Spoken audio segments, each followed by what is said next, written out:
See these receipts? 4,120 yen lost on a single toll pass for nothing. And it was only one of 10 mistakes we made during Hokkaido as a family of three. Wrong clothes, surprise hotel taxes, gas stations that shuts before dinner. Every mistake in this video has a number attached and a fix. So before you book Hokkaido, watch this. Mistake 1. Trying to see too much. Confession, it took us 3 trips to Hokkaido before we finally reached the east. That's how big this island really is. On the map, it looks like one region. In reality, more towns on your list just means more hours in the car.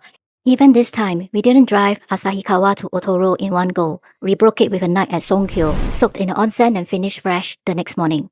The mistake isn't the driving, the mistake is the itinerary. Do this instead. Pick the 2 or 3 places you truly can't miss, build around those, and leave the rest as your reason to come back. Now, the full story of that receipt. At the rental counter, they offer you the Hokkaido Expressway Pass. Unlimited tolls. Sounds like a no-brainer. Everyone online says, get it. At the end of the trip, I asked for all the receipts and add up every toll receipt. 7,480. That's all we used. 4,120 yen gone. Here's why. Since October 2024, the Hokkaido Expressway Pass has been a flat daily rate. Whether it saves you money depends on how much you actually use the expressways. Most of our trip was on Hokkaido's slower free country roads. The whole reason we came. Do the math before you reach the rental counter, not after. Mistake 3. Trusting the June weather advice. Every guide says Hokkaido skips Japan's rainy season, so we packed summer. Then it rained hard on us in Sapporo, Noborebetsu, Lake Toya, Asahikawa.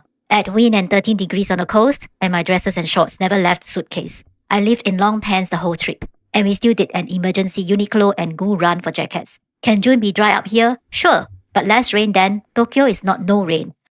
Do this instead. Pack for cool and wet. Layers, long pants, a windproof jacket, and treat any sunny day as the bonus. Mistake 4. Assuming cards work everywhere. Out here, they don't. Rural restaurants, small attractions, parking, cash only. We stopped at 2 different ATMs that accepted our foreign card and withdraw cash partway through the trip. The reliable ones, 7-Eleven and Lawson. Do this instead. Bring a few $100 worth of yen from the start and top out at the conveni before you head east, not when you're out there.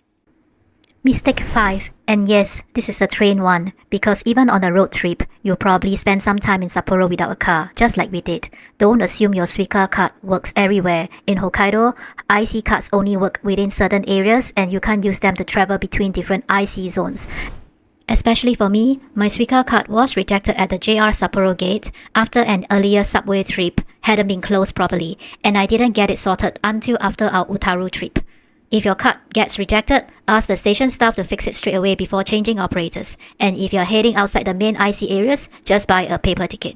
Mistake 6. Now, here is another train mistake if you are planning a day trip from Sapporo to Utaru. Because of the previous Suica card problem, I bought my ticket from the machine and paid 1,800 yen. Only later did I realize I bought a reserved seat on the Rapid Airport train. My husband and son paid just 800 each for non-reserved tickets, so we were all on the same train. But my ticket cost 1,000 yen more. The funny thing, we queued about 15 minutes earlier and all of us got seats anyway, even in the non-reserved cars. Since March 2026, the reserved seats surcharge increased to 1,000 yen, making the price difference even bigger. Do this instead. Unless you need a guaranteed seat, buy a non-reserved ticket.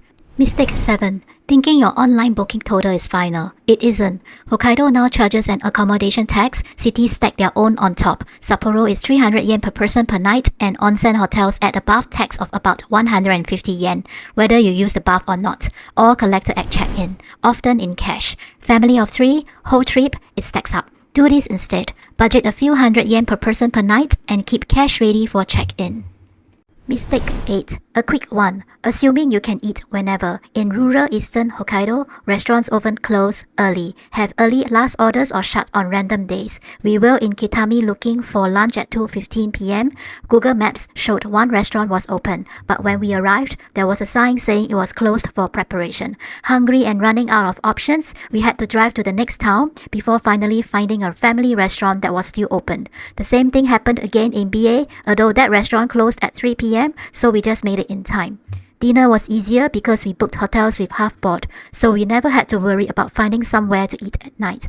Do this instead. Check opening hours before you drive. If you find a good restaurant, don't wait. Eat while it's open. Mistake 9. Planning around festival dates instead of the actual bloom, we visited the Moss Park after the festival had officially ended, and it turned out to be one of the best surprises of our trip. The flowers were still blooming, it was quiet, and admission was basically free. At Farm Tomita, we arrived a little earlier in the season, so the flowers were just starting to bloom. The flip side, Furano's lavender usually peaks in mid-July, so if you visit in June, you'll still see flowers, but not the famous sea of purple in full bloom. We also skipped BA's famous trees, and honestly, we have zero regrets. Do this instead. Check the bloom forecast, not just the festival schedule. Visiting just before or after a festival can mean fewer crowds, and at places like Farm Tomita, bloom matters more than the calendar.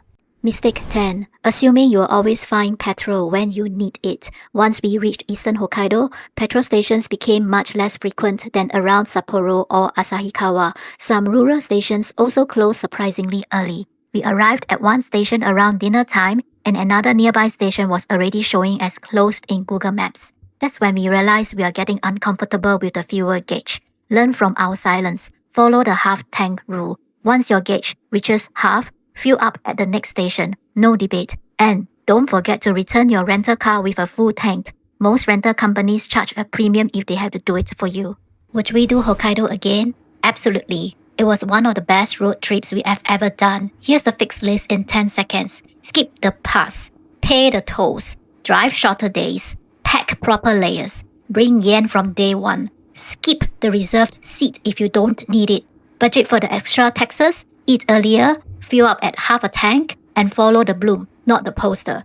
None of these ruined the trip. They just cost us money, time, or unnecessary stress. Now, you don't have to make the same mistakes. The next question is the big one. Should you even rent a car, and what does it really cost? Rental, tolls, petrol, the real numbers. That's in the next video. I test the real costs and real mistakes so you don't waste your money. Subscribe before your Japan trip, and I'll see you in the next one. Thank you.